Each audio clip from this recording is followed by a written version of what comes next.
अगर आप यहाँ गुस्से में बैठे हैं तो आशा मत रखो कि प्रभु आपको छुएंगे। No no no no no. अगर आप यहाँ गुस्से में बैठे हैं, घर के गुस्से के कारण पत्नी को मार कर बैठे हो या पत्नी पति को गाली दे के बैठी है और आशा रखो कि पवित्र आत्मा मुझे छू ले, नहीं छुएगा। आपको पश्चाताप करना है तभी छुएगा। पश्चाताप करके तभी हम प्रभु को अपने जीवन के लिए ला सकते हैं। इसलिए मैं चाहता हूं कि हर जगह पुरुष और स्त्रियां बिना क्रोध किए, बिना गुस्सा के और बगैर विवाद के अपने पवित्र हाथों को उठाकर परमेश्वर को महिमा दें। आमीन। जब आप बगैर क्रोध के और बगैर विवाद किए हुए परमेश्वर का महिमा देते हैं तो पूरा का पूरा 100% परमेश्वर का बल आपके जीवन में काम करता है यीशु मसीह के नाम से। जितना ऊंची आवाज में आमीन, उतनी बड़ी आशीष के साथ, ऑनलाइन आमीन के साथ मैं कह रहा हूं, आपकी प्रार्थना बल तब पाएगी जब आप बगैर विवाद के, बगैर क्रोध के उसके सामने होंगे। 84 साल से वो विधवा थी, उसने कोई पाप नहीं किया। 84 साल से विधवा थी, कोई व्यभिचार नहीं किया। वो छोड़ सकती थी अपने परमेश्वर के मंदिर को, अपने परिवार के साथ वो दूसरा परिवार बना के रह सकती थी, पर उसने बीच में नहीं आने दिया किसी प्रकार के संसारवाद को, बीच में नहीं आने दिया किसी तरीके की भौतिकवाद को, और वो अपने आप को बना के रखी, क्योंकि बनाने वाला परमेश्वर उसके साथ था। और वो चाह रही थी कि परमेश्वर तू मुझे बनाए, वो चाह रही थी हे प्रभु तू मुझे लेके चल, क्योंकि तेरा ही सहारा है। और ध्यान से सुनो, वो मंदिर को नहीं छोड़ती थी। बहुत सारे लोगों ने मंदिर को छोड़ा और आज वो शैतान के हाथ में। बहुत सारे लोगों ने चर्च को छोड़ा, आज वो शैतान के हाथ में। क्यों मालूम है? क्योंकि उन्होंने उन विधियों को नहीं सीखा जिससे शैतान के कामों का नाश होता है।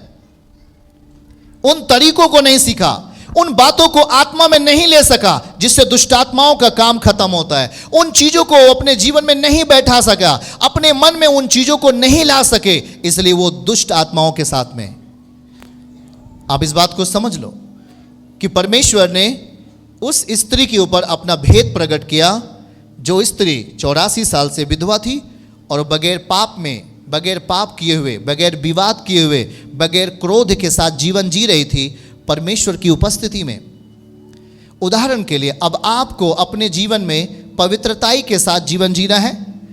ध्यान से सुनो, पवित्रताई एक ऐसी चीज है जो आप अगर पवित्रताई में रहना शुरू करोगे तो आपको शैतान से लड़ने की जरूरत नहीं है। खुशखबरी, पवित्रताई में अगर आप रहोगे, बगैर विवाद के, बगैर क्रोध के, अगर आप उसके सामने खड़े होते हैं तो आपको शैतान से लड़ने की जरूरत नहीं।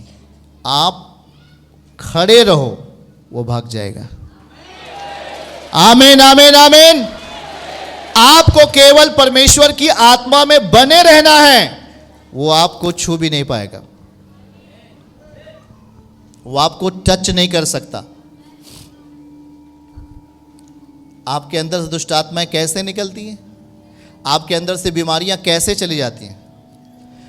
जब तक आप पाप में होते हैं शैतान आप में बल पाता रहता है, दुष्ट आत्माएं आप में बल पाती रहती हैं। और जैसे ही आप पाप से बाहर आते हैं, आना शुरू करते हैं, तैयारी, जैसे आप तैयारी करते हैं, हम देख रहे हैं कि उस शैतान का बल टूटने लगता है, वो रोने लगता है। जैसे अभी ये दुष्ट आत्मा बहुत ध्यान से सुन रही है और आज ये पूरी तरह टूट के खत्म हो जाएगी। एक बात नोट कर लो, आज किसी भी अंदर डिमंस है, दुष्ट आत्माएं हैं किसी के शरीर में, वो तत्काल नहीं जाती हैं। एक बात ध्यान से सुनो, ये उस व्यक्ति के ऊपर निर्भर करेंगे जिसके अंदर दुष्ट आत्माएं हैं। अगर उसने अपने जीवन में बगैर क्रोध के, बगैर विवाद के, खुदा के सामने अगर वो पवित्रताई से रहना शुरू करे, प्रयास करे। देखिए, जब तक शैतानी आत्माएं आपके बॉडी में रहेंगी, गलत चीज़ें आपके शरीर में रहेंगी, वो आपको गलत चीज़ें कराएंगी, वो आपको गलत बुलवाएंगी, गलत बातें करवाएंगी, ताकि वो बल पाएं आपके अंदर। हेलो, समझ रहे हैं आप लोग? ताकि वो आपके अंदर क्या पाएं? आप जितनी ही दुष्ट आत्माओं की विधियों को मानते हैं, उसकी बातों को मानते हैं, उतनी ही शैतान आपके अंदर बल पाता है। और जब आप परमेश्वर के सामने बगैर विवाद के, बगैर क्रोध के जब खड़े होते हैं और जब हाथों को उठाकर प्रार्थना करना शुरू करते हैं तो आपके अंदर जो शैतानी आत्माएं छुपी रहती हैं, परमेश्वर के वचनों के कारण, उस पवित्रताई के शब्दों के कारण उस शैतान का बल टूटना शुरू हो जाता है। और वो एक दिन आप खड़े हुए, एक दिन टूटा, दूसरा दिन खड़े हुए, दूसरा दिन टूटा, तीसरा दिन खड़े हुए, तीसरा दिन टूटा, चौथा दिन खड़े हुए, चौथा दिन टूटा, और इस तरीके से वो लगातार हर हफ्ते टूटता जाएगा, टूटता जाएगा, टूटता जाएगा, और एक दिन आप आजाद होंगे और शैतान पूरी तरीके से निकल जाएगा यीशु के नाम में। आमीन। और आप आजाद हो जाते हैं। इसलिए ध्यान से सुनिए, शैतानी आत्माएं आपका विरोध कैसे करती हैं, दुष्ट आत्माएं आपका विरोध कैसे करती हैं? वो आपके विरोध में बोलकर, आपके विषय में बुरे चीजों को बोलकर। जब आप चंगाई पाना होगा तभी शैतान किसी न किसी तरीके से आपको गुस्सा दिलवाएगा, आपको परमेश्वर के विरोध में काम करने के लिए आपके मन को तैयार करेगा। और जब आप परमेश्वर के विरोध में मन को तैयार कर लेते हो तब शैतान जड़ पकड़ लेता है, बीमारियां जड़ पकड़ लेती हैं, फिर उसका समाधान जल्दी नहीं मिल पाता। हम मसीह के साथ क्यों हैं? यूहन्ना 8:12 कहता है कि परमेश्वर जगत की ज्योति है, वो एक प्रकाश है। और मत्ती अध्याय 5 उसके 14 कहता है कि तुम ज्योति हो। इसका मतलब हम जब परमेश्वर के निकट आते हम प्रकाश में आना शुरू करते, और जैसे जैसे हमारे अंदर वचन का ज्ञान आना शुरू होता है, जैसे जैसे हमारे अंदर वचन का प्रकाश आना शुरू होता है, वैसे वैसे अंधकार की शक्तियां टूटने लगती हैं, उनका बल घटने लगता है और आप परमेश्वर के ज्ञान में बढ़ने लगते हो। और इसलिए कहा जाता है कि मरकुस अध्याय 12 उसके 30 में आपको संपूर्ण मन के साथ रहना पड़ेगा। जिस तरीके से आप संसार में रह रहे थे संपूर्ण इच्छाओं में, पाप कर रहे थे, झगड़े कर रहे थे, लड़ाइयां कर रहे थे, गुनाह कर रहे थे, गाली दे रहे थे, फ्रॉड कर रहे थे, पूरे मन से कर रहे थे, अब आपको पूरी तरीके से अच्छा काम करना है पूरे मन से। और जब आप अच्छा काम करेंगे पूरे मन से तो वो हर चीज़ें जो आपके अंदर बल पा रही थी, संसारवाद बल पा रहा था, विरोधी आत्माएं बल पा रही थी, गलत आचरण आप में बल पा रहा था, अशुद्धता आप में बल पा रहा था, अब वो टूटना शुरू हो जाएगा यीशु मसीह के नाम से। अब वो टूटना शुरू हो जाएगा यीशु मसीह के नाम से, और आप अपने स्वभाव में एक बड़ा बदलाव को देख पाएंगे। आमीन। आप अपने जीवन में एक बड़े बदलाव को देख पाएंगे, ये कि मैं अब बीमार थी, अब मैं बीमारी खत्म हो रही है, उस बीमारी का बल टूट रहा है। और इसलिए देखो ध्यान से क्या लिखा, आप जब परमेश्वर की उपस्थिति में आओ तो अपने आप को तैयारी के साथ आओ। तैयारी के साथ कैसे आना है? तैयारी के साथ, क्योंकि वो आपको डिस्टर्ब अगर करे तो आप परमेश्वर के वचन को ग्रहण नहीं कर सकते। इसलिए ज़्यादातर लोगों को नींद आना, ज़्यादातर लोगों को जब आप चर्च में बैठते हैं तो आपका दिमाग दर्द होना, और आप इन चीज़ों को नहीं समझ पाते जो आपको खुदा दे रहा है। पर ध्यान से सुने, परमेश्वर ग्रेस का परमेश्वर है, वो अनुग्रह का परमेश्वर है। हाँ, आप में बीमारियां जड़ पकड़ ली हैं, आपको गिरा रही हैं, आपको रुला रही हैं, आपको परेशान कर रही हैं, तो परमेश्वर दयालु है, वो आपको चंगा करता है यहाँ तक कि आप उसको समझ सकें। वो आपको चंगा करता है यहाँ तक कि आप उसके वर्ड को सुन सकें। आमीन।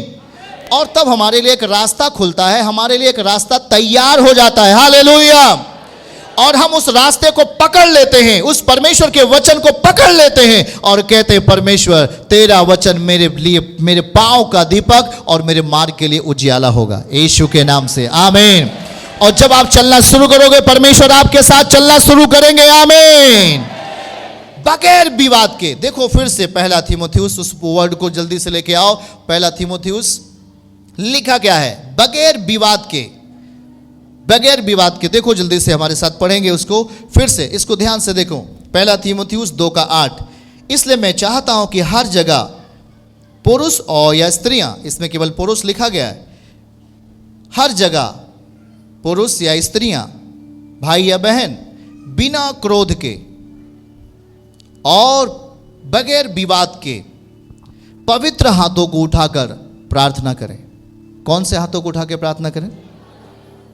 उसी तरीके से इस बात को देखें, वैसे ही नेक्स्ट 9, वैसे ही स्त्रियां भी संकोच और संयम के साथ सुहावने वस्त्रों से अपने आप को संवारें।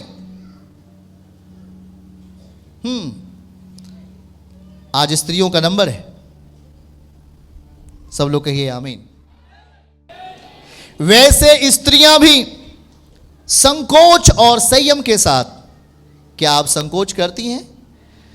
जहां पर हमसे बड़े कोई बात करते रहे तो वहां पर स्त्रियां छोटी होकर के उम्र में बकबक नहीं करना हो। ध्यान से सुनो। वैसे ही स्त्रियां भी संकोच और संयम, हां, वो स्त्री जो भविष्यवक्तिनी थी वो संयम के साथ जी रही थी। आमीन के साथ बोलो। और मसीहा उसके जीवन में प्रकट हुआ। कितने लोग चाहते हैं कि मसीहा मेरे जीवन में प्रकट हो? अगर मसीह आपके जीवन में प्रकट हुआ तो आपके लिए हर रास्ते जो बंद थे वो खुल जाएंगे यीशु के नाम से। हर रास्ते आमीन के साथ, हर रास्ते आमीन के साथ आपके जीवन में खुल जाएंगे। हर रास्ते। स्त्रियां, कितने लोग स्त्रियां हैं? ऑनलाइन ऑफलाइन हाथों को उठाएं। हां बहनें, संकोच और संयम के साथ सुहावने वस्त्रों से, गंदा वस्त्र मत पहनो, सुहावना वस्त्र पहनो। अच्छा वस्त्र पहन के आओ परमेश्वर के राज्य में। ओ ध्यान से समझें। अपने आप को संवारे। आगे लिखा है कि ना कि बाल गूंथने, सोने और मोती और बहुमूल्य कपड़ों से, पर भले कामों से, क्योंकि परमेश्वर की भक्ति करने वाली स्त्रियों को यही उचित भी है। आप अपना टाइम व्यर्थ चीजों में नहीं गंवाएं, अपना समय उन व्यर्थ चीजों में नहीं लगाएं जिनसे आपको कुछ नहीं मिलता। पर बाइबल कहती है संकोच के साथ संयम में बन जाओ। हे बहनों, संकोच और संयम। अपना वक्त नहीं बिताओ उन फिजूल बातों में, अपना वक्त नहीं बिताओ उन फिजूल कामों में। यहां पे देखो, यहां पे देखो, बाल गूंथना चाहिए, लिखा है न बाल गूंथने, सोने, मोतियों, बहुमूल्य कपड़ों से। ये सब चीजें हमारे लिए जरूरत हैं। बोलो, ये सब चीज हमारे लिए जरूरत हैं। एक स्त्रियां अपने बालों को बांध सकती हैं, हां कहो हां। एक स्त्रियां गहने पहन सकती हैं, कहो हां। अब्राहम अपना बेटा इसहाक का जब रिश्ता तय करने के लिए एलियाजार को भेजा तो बाइबल कहती है उसने सोने के कंगन भेजे। हां, आप इस्तेमाल कर सकती हैं, पर ध्यान से सुनो, जो चीजें आप अपने जीवन में कर रहे हैं वो एक संयम के साथ होना चाहिए। अब कितने लोग समझ रहे हैं मुझे मालूम नहीं। हर चीज का संयम होना चाहिए। अगर आप बाल को गूंथ रहे हो तो उसका क्या होना चाहिए? ये सब स्त्रियों का काम है, उनके पास बाल गूंथने की, उनके पास बाल लंबे हैं। हाँ देखो, बाल गूंथने सोने और मोतियों और बहुमूल्य कपड़ों से, पर भले कामों से। देखिएगा, हमारे साथ देखिए, इस पद को पढ़िए, भले कामों से। एक स्त्री जो अपना पूरा टाइम, देखो देखो देखो, बहुत महत्वपूर्ण है, एक स्त्री जो अपना पूरा टाइम श्रृंगार पर खर्च करती है। आपको श्रृंगार करना है ऐसा नहीं है, ध्यान से सुनो, ऑनलाइन भी बहुत सारे लोग हमारे साथ हैं। आपको श्रृंगार करना है, आपको अपना बाल धोना है, आपको अपने शरीर को शुद्ध रखना है, हाँ या ना? पर देखो, आप अपने समय को, आप अपने उस टाइम को, जो टाइम परमेश्वर के साथ देना चाहिए, उस टाइम को हम किस अवस्थाओं में व्यतीत कर रहे हैं? क्या आपने अपना पूरा समय अपने शरीर को बेहतर करने में आपने व्यतीत किया? यह आपके लिए ठोकर का कारण हो जाएगा। देखो ध्यान से, आप बहुमूल्य चीजें पहन सकते हैं, आप सब कुछ पहन सकते हैं, बोलो संयम के साथ। हमने पहले क्या पढ़ा? संकोच। बोलो संकोच। वचन में लिखा, मसीह सिखा रहा है, संकोच और संयम। संकोच और संयम। हाँ, हमारे लिए सोने का गहना जरूरी है, हम पहन सकते हैं, आप पहन सकते हैं। पर ध्यान से सुनो, हर चीजों का एक संयम होता है। अब कितने लोग संयम समझ रहे हो? हाथ को उठाओ। समझ रहे हो संयम? हम इतना भी कुछ ना करें कि हम खुदा के टाइम को उसमें खत्म करें। हम परमेश्वर के समय को व्यर्थ नहीं जाने दें। बाल गूंथने, बहुमूल्य चीजों को पहनने में, हाँ, आपको बाल गूंथना चाहिए, आप बाल को अच्छा सा बना सकते हैं। आपका बाल बिखरा नहीं रहना चाहिए। आप अच्छे कपड़े पहने जिससे आपका शरीर ढके रहना चाहिए। पर देखो ऊपर की लाइन, जरा देखो ऊपर की लाइन, हमारे साथ पढ़ो ऊपर की लाइन। देखो क्या लिखा है ऊपर की लाइन में, वो बहुत महत्वपूर्ण है। आज इस बात को समझो, क्या लिखा हुआ है ऊपर की लाइन में। 9 पद को देखो। क्या आपको समझ में आ रहा है जो कुछ मैं बोल रहा हूं? ओके। वैसे ही स्त्रियां भी संकोच के साथ, कैसे? हाँ, संकोच करना है। इसका संकोच का अर्थ यह होता है कि हम अपनी मर्यादा को पार नहीं करें। हालेलुया। आप अगर स्त्री हैं, आप अपनी मर्यादा को पार, आपका एक लिमिट है। लिमिटेशन का मतलब आप अपने जीवन को अलौकिक बना सकती हैं। जैसे कि ये स्त्री जो 84 साल से विधवा थी, पर ये बहुत ही संकोच और संयम के साथ रह रही थी। हाँ या ना? आप जरा सोचो कि ये नौजवान थी, पूरी तरीके से नौजवान थी जब इसका पति मरा। कितना संकोच रखती थी अपने जीवन में, कितना संयम रखती थी अपने शरीर को लेकर। और यही है इंपॉर्टेंस बात। अगर आप अपने जीवन को लेकर संयमी नहीं है, आपका शरीर पाप में चला जाएगा।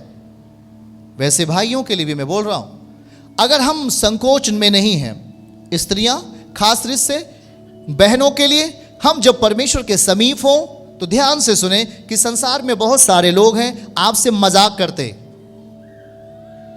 देखो ध्यान से, आपसे मजाक करते, और वो मजाक एक गाली होता है, वो मजाक एक लुच्चपन कहलाता है बाइबल के अनुसार।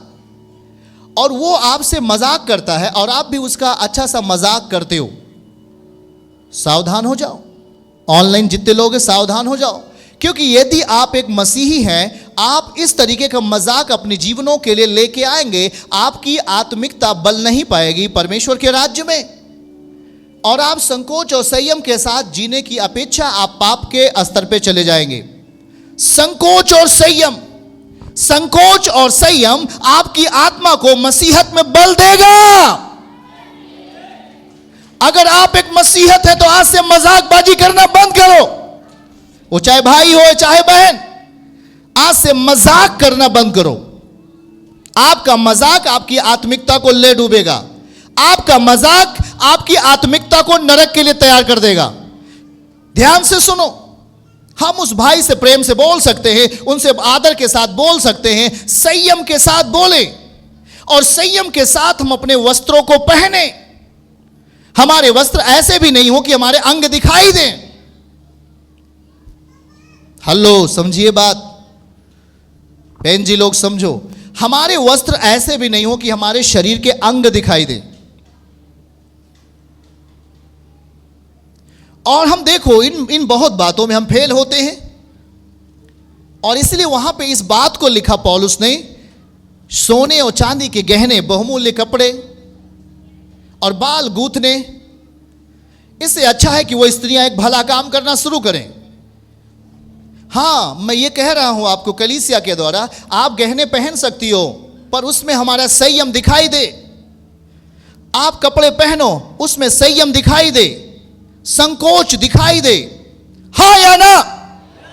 और जब आप इस तरीके से चलोगे, परमेश्वर का आत्मा आप में वास करेगा, यीशु मसीह के नाम से। हालेलुया। वो स्त्री लुच्चपन कर सकती थी जो एक भविष्यवक्तिनी थी। वो नौजवान थी, वो 4 लड़कों के बीच में बैठकर लुच्चपन कर सकती थी, बहुत सारी बातें कर सकती थी, पर बाइबल कहती है उसने मंदिर को नहीं छोड़ा। और जब आप मंदिर को छोड़ते हैं, आप में संकोच और संयम खत्म हो जाता है। मैंने कई ऐसे लोगों को देखा, कई ऐसे स्त्रियों को देखा जिसने चर्च छोड़ा, आज वो पाप में है, आज वो पाप की परिस्थिति में, व्यभिचार में है। वो चाहे भाई हो चाहे बहन हो, जैसे उसने मंदिर को छोड़ा, आपको सुरक्षा देने वाला वचन आपके अंदर, आपके उस अस्तित्व को जो संसार की ओर से आता है, जो लुच्चपन की ओर से आता है, जो व्यभिचार की ओर से आता है, उन चीजों को खत्म कौन करेगा? परमेश्वर का वचन। परमेश्वर का वचन, मैं सच कहता हूं, आपको वही रोकेगा हर पाप करने से। वो रोक सकता है क्योंकि उसमें बल है, उस वचन में ताकत है, उस वचन में ताकत है, वो एक आत्मा है। आमीन। इसलिए हमें उस आत्मा के साथ, संयम के साथ रहने की जरूरत है। इतना सोच लो कि परमेश्वर आपके नंगे तन को नहीं देखना चाहता, वो आपके आत्मिक नंगेपन को भी नहीं देखना चाहता। वो चाहता है कि तुम वस्त्र पहनो, परमेश्वर को जो अच्छा लगे, जो आपको जरूरत है वो चीजें आप पहन सकती हैं, पर संयम के साथ। आमीन। ताकि शैतान आपके पास खड़ा भी ना रह पाए। हालेलुया। देखो, शैतान आपके पास खड़ा भी ना रह पाए। हालेलुया। शैतान को अगर हमने चारा दिया, चारा हम कैसे उसको देते हैं? हम अपने गलत नीतियों के द्वारा उससे चारा देते, उसे रोटी देते। और जब शैतान को हम रोटी देंगे, शैतान बल पाएगा आपके घर में, आपके बच्चों में, आपके बेटे बेटियों में बल पाता है। जब माता पिता बुरा करते हैं तो बच्चों को बुरा करने में देर नहीं है, वो जल्दी ही बुराइयों में चले जाएंगे। इसलिए ध्यान से, अभी मैं बोल रहा था कि यदि माता पिता प्रार्थनाओं के लिए सही हैं तो उनके बच्चे भी सही हो जाएंगे। समझ के साथ उनमें बुद्धि आ जाएगी, उनमें समझ आ जाएगी।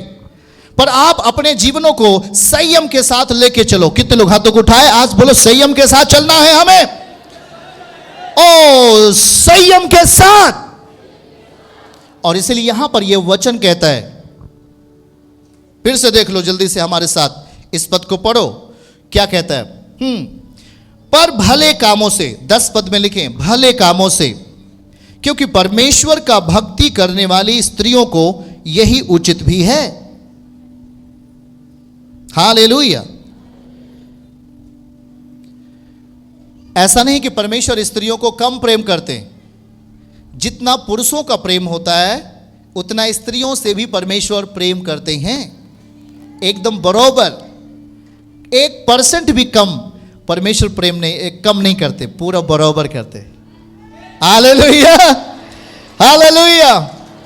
इस बात को समझो, आप हमारे जैसे शक्तिशाली बन सकती हो, आप हमारे जैसे शक्तिशाली बन सकते हो। आमीन के साथ ध्यान से सुनो, आपके वर्ड, आप क्या बोल रहे हो। मैं भी फिर से उस पद को पढ़ रहा था, 1 तीमुथियुस 2:8। इस बात को ध्यान दो। बाइबल कहती है कि जब तू प्रार्थना करने के लिए सामने आए तो बगैर विवाद के आ। शैतान, मैं कह रहा हूं कि आपको विवाद करके लेके आएगा। आप उन पवित्र चीजों को अपने अंदर नहीं रख सकते और आप उससे लड़ नहीं पाओगे। आप अपने आप को हॉलीनेस नहीं बना सकते, अपने आप को पवित्र नहीं बना पाओगे। इसलिए ध्यान से सुनो, जैसे ही हम परमेश्वर के लिए निकलते हैं अपने घर से, एक शब्द बोल दें, मेरे प्रभु तू मुझे लेके चल, मेरे यीशु तू मुझे लेके चल। और जब आप ये वर्ड को बोलेंगे, हे यीशु आप मुझे लेके चलें और आप मुझे सिखाएं, आप मुझसे बातें करें और मैं आपके स्वरूप में, आपके जैसा बनना चाहती हूं प्रभु, परमेश्वर देर नहीं करेगा आपके लिए। आमीन। आपको देर नहीं करेगा। हालेलुया। वो आपके विषय में देर नहीं करेगा, वो आपके लिए तुरंत काम करना शुरू। चर्च की सभी प्रार्थनाओं को और परमेश्वर के दास के द्वारा टीचिंग सुनने के लिए और अपडेट्स को जानने के लिए हमारे इस चैनल को सब्सक्राइब करें और साथ में बेल आइकन को जरूर दबाएं ताकि जब भी लाइव प्रार्थना हो तो सबसे पहले आप देख सकें।